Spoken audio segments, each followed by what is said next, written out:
ज्याप्रमाणे हंस दुधामध्ये असणारं पाणी हे वेगळं करतो आणि केवळ दूध दूध पित असतो, कारण त्यामध्ये तशा प्रकारचा सद्गुण आहे.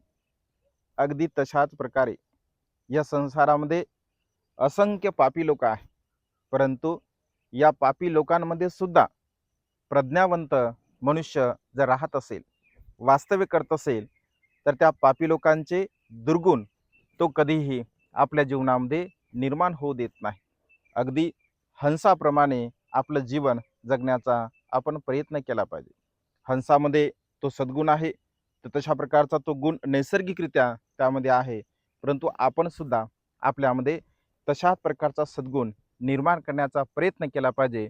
अकुशल लोकांमध्ये राहून सुद्धा आपण अकुशल बनण्याचा कधीही प्रयत्न करू नये.